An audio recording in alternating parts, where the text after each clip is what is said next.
What an incredible race we witnessed at the German Grand Prix yesterday. It's hard to put that into words. I think for most people that's got to be one of the best races of their lives. It's definitely one of the best races in the turbo hybrid era, if not the best. And also, think about it, one of the best races in Formula 1 history. It had pretty much everything. It had surprise people on the podium, it had someone coming through last, to nearly winning the race, and it had an underdog actually winning the race at the end of the day as well. As let's be honest, anyone but Mercedes is technically an underdog in this 2019 season. So it all went on. It was like back in the dominant Ferrari years, them basically not finishing at all, and then you having like a Sauber on the podium and something like that. It was just exciting. It was very exciting, and I'm so happy to have witnessed that live. Fantastic stuff. So, nonetheless, leave your thoughts and opinions on that in the comment section down below. I just can't really believe it. Obviously, as a Danny Kvyat fan, that was such an incredible day. It means a lot more than when he had his podiums at Red Bull, because back then he was sort of thereabouts with his car. I know the 2015 Red Bull wasn't fantastic, but still, it was probably good enough for a podium on occasions. But at Toro Rosso, that is definitely not good enough for a podium in any trim. And of course, luck went his way. People were crashing out, but in conditions like that, you've got to be the driver that keeps you on the track and makes the right strategy calls. And he did. And I guess you'd say he deserved it. He drove an incredibly good race, especially in the second half. It all went to plan. He did a fantastic job, held everyone off, kept ahead of Stroll, or overtook Stroll, I think. Just a fantastic drive from Danny Kvyat, and I think he deserved it. Fantastic drives from a lot of the field as well. I mean, you could read through a lot of drivers in the top 10. I think Lance Stroll obviously deserves a mention as well. He's up to 12th place in the standings now, and ahead of Sergio Perez by 5 points in the standings, which is pretty impressive.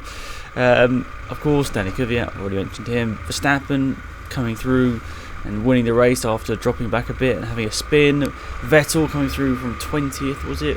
19th, 20th to 2nd. That's mega. And then you got people like Alexander Albon. He scored his best result in F1, a 6th place for him. To be fair to him, I feel like he kind of deserved to be ahead of Kvyat. He was performing a bit better than him in the first half of the race especially, but I guess you go into the right strategy at the right time throughout the whole race instead of half of it, and that's what gets you the good result. And Toro Rosso deserved it. I'm really, really happy with them, and it's hard for me to sort of elaborate this, but I was so happy because of course I've been through a lot of highs and lows with Danny Kvyat, mostly lows because of course he's had a lot of hard points in his career, but so happy we got the podium. Yes, such a good feeling. Now you sort of understand what people like Sergio Perez fans go through when he got on the podium a couple of times over the last couple of years. Really awesome stuff, and I think it's great for Formula 1 that happened. It's kind of sad to say it was great that Formula 1 that Mercedes had a terrible day and crashed and had loads of issues, but in the 2019 F1 that's kind of what we need. We need Mercedes to be having issues to make an exciting race, otherwise they will just be first and second. So let's move on to the Hungarian Grand Prix. Unfortunately for maybe some, typically a track that should really suit the Mercedes car. We know they are slightly lacking on straight line speed, and there's only one real proper straight at Hungary to be losing that time, and I don't think there's really much, I just don't think it's long enough of a straight to be losing more than maybe 0.1 of a second. So they're in good territory this time out at Hungary. They should be much better suited to this track than they were at Hockenheim, and even at Hockenheim they were on pole position, so it says a lot, doesn't it, really? If everything does go to plan, it probably shouldn't have been an exciting race, but Hockenheim was fantastic. Keep it on the calendar. Why on earth would you take Hockenheim off the calendar and replace it with some street track where you can't overtake? I mean, just go on. Bit of common sense there. Keep Hockenheim on the calendar. It's all the guys that make those decisions. We need it. So, yes, anyway, back to Mercedes for Hungary. They should be a step ahead of everyone else, and this really does highlight all of their strong areas. So I think it'd be silly to not recognise that, and if everything does go to plan, it is a dry race or just a wet race where it's not too chaotic, you'd feel like Mercedes should win this race quite comfortably.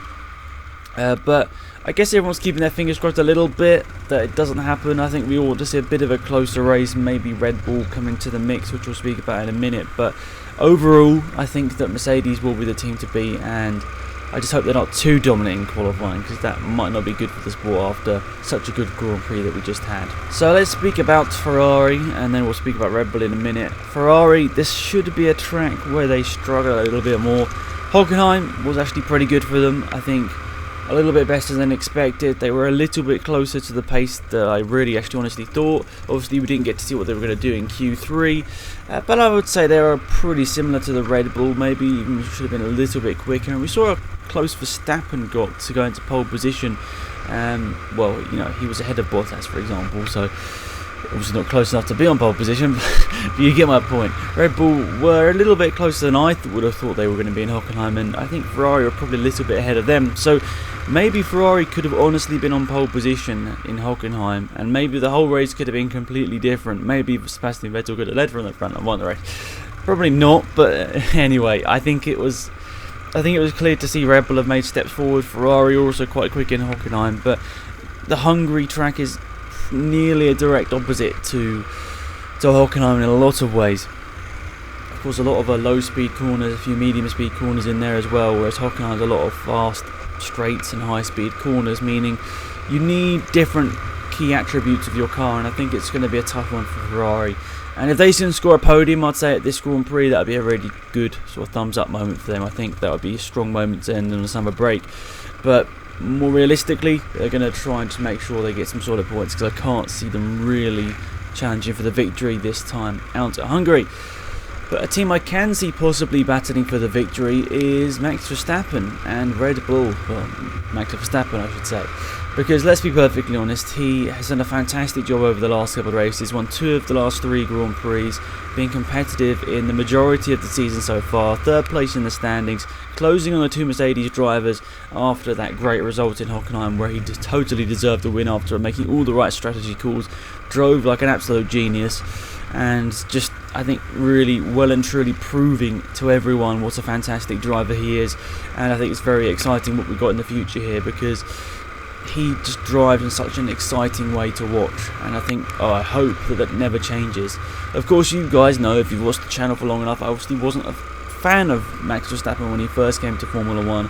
I felt he was pushed too soon, and I felt that Red Bull promoted him up to Red Bull too soon. But of course, a lot of those opinions changed quite quickly, and even if there were a couple of crashes here and there, he was very quick, and we all knew that. But now he's ironed that out with some really fantastic consistency, and he's just incredible. I mean, if Hamilton wasn't doing so well this year, I'd honestly say Verstappen has been the driver of the season.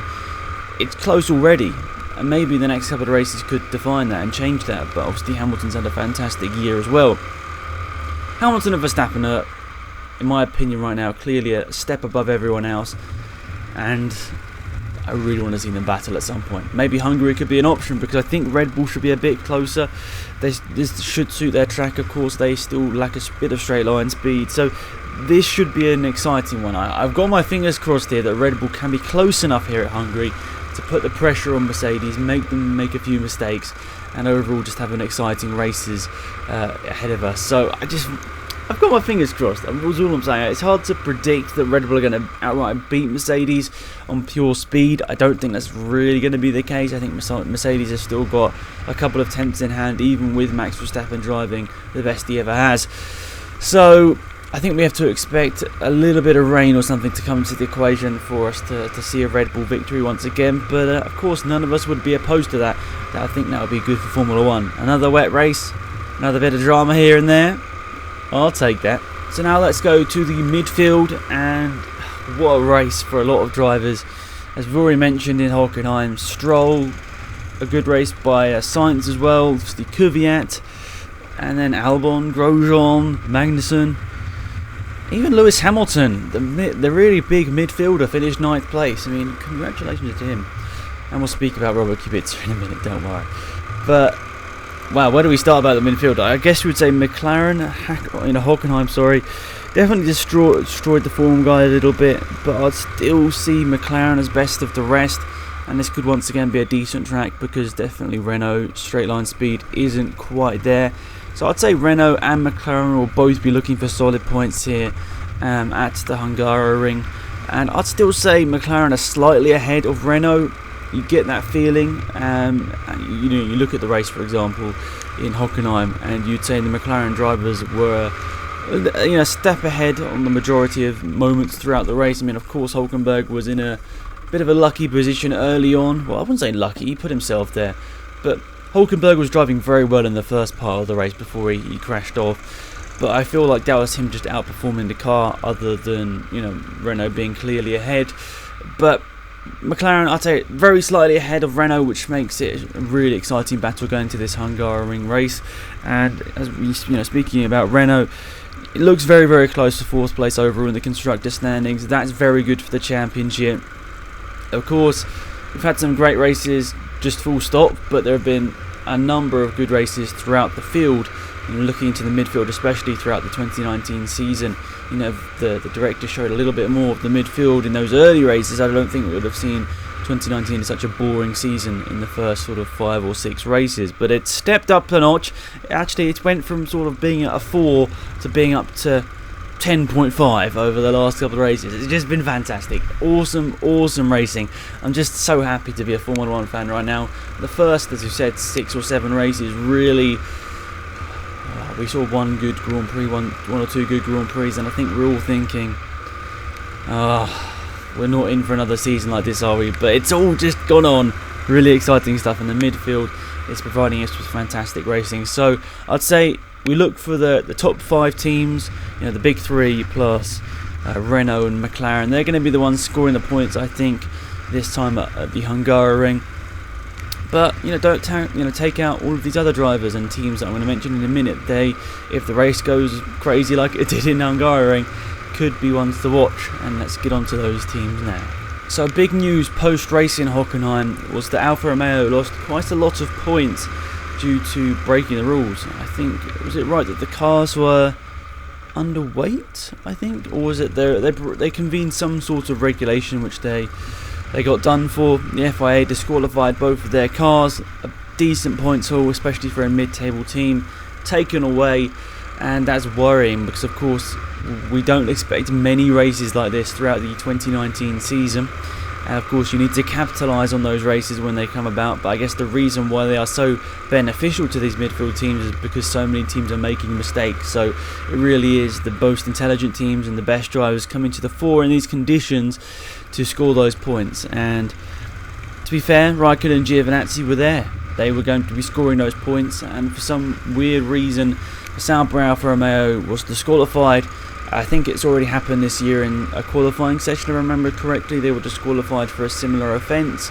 So maybe it's just something you can't change very quickly, and maybe they were just sort of hoping that the stewards weren't going to do them for it. But of course, when they've been analysed for it this time out in Hockenheim, they've been found to breach of the regulations, and unfortunately for them, they've lost a big haul of points. But going to the Hungarian, I think that we could expect them to be a bit stronger there. The updates over the last couple of race weekends have definitely been beneficial to the Sauber Alfa Romeo team, and I'll definitely say they're looking in contention here for a good amount of points in the next couple of races. They seem to have really stepped it up, which is great to see. So maybe a surprise could be sprung at the next Grand Prix and Hungary, but I wouldn't say they're outright going to be challenging those top 5 teams that we've already spoken about. Toro Rosso, what a race! 3rd and 6th, probably the second best day in their history of the team. Luck has to come into it, let's be perfectly honest, but they were there when it counted. They scored the points. Well, they scored 23 points, am I maths correct there? 23 points in one day, nearly equivalent to a race victory in one weekend for not even a mid-table team, one of the back 3 or 4 teams. Fantastic job by the boys. I think that Hungarian should honestly suit their car a bit better as well. I mean, I'm not expecting them to go out there and score another podium. That would be quite ludicrous because I don't think we're expecting so much drama at the Hungarian, even though it could happen. I remember a couple of years ago it was sort of wet conditions and Ricciardo won, if I remember correctly, that year. Hamilton spun off into the barriers. So there's potential. There's potential for another crazy race here, but I feel like we've got to be honest to ourselves, maybe we're taking up quite a lot here. Maybe we're being a bit too lucky. Maybe the next Grand Prix might be boring. Fingers crossed it's not going to be, but it could be a bit boring in comparison. But nonetheless, Toro Rosso should be looking to go to this track at the Hungarian, a track that should suit them a little bit better, and maybe they could squeeze into the points. And I also want to say congratulations to Danny Kvyat. Of course, I'm a massive fan of his. Congratulations to him and his wife for the birth of their baby daughter, I think, on the Saturday of the Grand Prix. So yeah, one of the best weekends of Danny Kvyat's life. So congratulations to him and his whole family. And I also want to say just congratulations to Alexander Albon. He had a fantastic race in Hockenheim. Maybe not getting the plaudits he deserved, but he was right up there once again. He got slightly screwed on the tyre strategy, but he was very quick once again. So he's having a fantastic season. Really good stuff by Alexander Albon. Well, let's move on to the last three teams then, and let's go off with Racing Point. So, a great strategy by Stroll, which a lot of people copied to get the good result in the Hockenheim. I think fair play to him. He was brave enough to go out on the dry tyres when everyone else was trying to go around on inters. He was very, very brave to make that decision, and I'm happy for him that he got given a good result and a lot of plaudits because of it. Of course, in yesterday's video, I was speaking about this whole same thing. I said I think people are giving him a rough time. He's a good driver, and now he's ahead of Prix in the standings quite comfortably. So that's quite amusing. So I definitely don't think people will be seeing him as an underperformer if we look at the 2019 season as an overall right now. But I can maybe understand it before this race. But fair play to him, great job. I can't see the Hungarian really playing into their strengths of a team. They're just going to look to finish here. I don't think they're going to honestly score points unless anything crazy does happen. So I need to caveat that with every race preview now. Unless anything crazy happens, I don't think that Racing Point will be strong enough to score points. But nonetheless, they scored a big haul in Hockenheim, and I think they'll be happy with that going to the summer break. Final two teams then, and then my predictions for a top 10. Haas, a double point in Hockenheim was very needed as a team, as a massive confidence boost. Hungary should also see them step up towards the middle of the midfield, or up towards the top of the midfield, I suppose I should say, and maybe they could start challenging the likes of the McLarens and the Renault.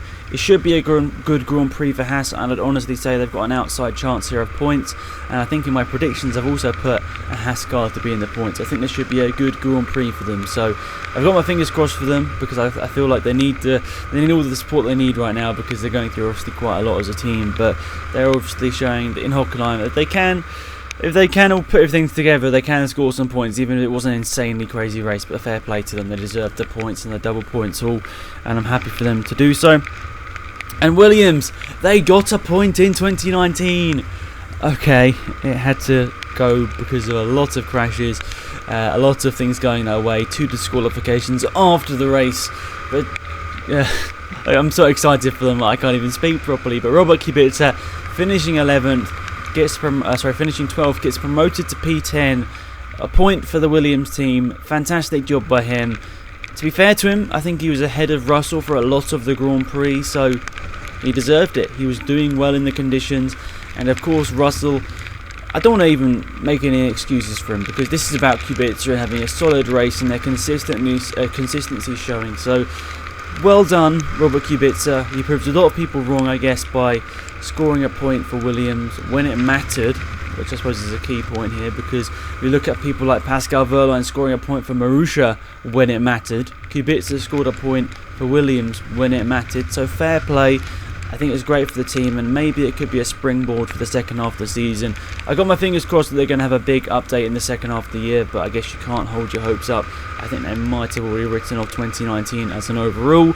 But time for my top 10. I'm going with 10th place with Kevin Magnussen, 9th place Hülkenberg, 8th place Ricciardo, so a bit of a bounce back for Renault. Obviously not the best Hockenheim race for them.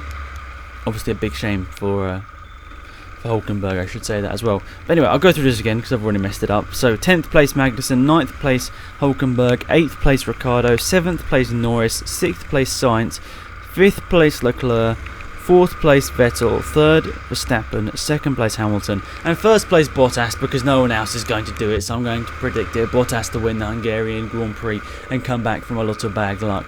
And you may have noticed a certain driver I didn't include in the top 10. I kind of feel like he'll get screwed over by strategy. I feel like Gasly's going to probably have a decent enough qualifying result, and then get stuck behind someone in the race and probably end up out of the points. It's a bold strategy move there by my predictions there, but that's what I'm going to go with. So thanks for watching, guys. Have a fantastic day. Hopefully you enjoyed the video. Please drop a like on it if you enjoyed. Go and watch yesterday's video if you missed it. A lot of opinions on there, and a lot of them are still valid, even though a lot of people were saying, oh, this came at the wrong time. But I think it actually came at the right time. It proved a lot of my points, which I was happy about. So I think it worked quite well for me, at least. Maybe not some of the voters, but for me it worked out quite well because I think a lot of my points were validated. So thanks for watching. Have a fantastic day. It's been Alex, and I'm out of here.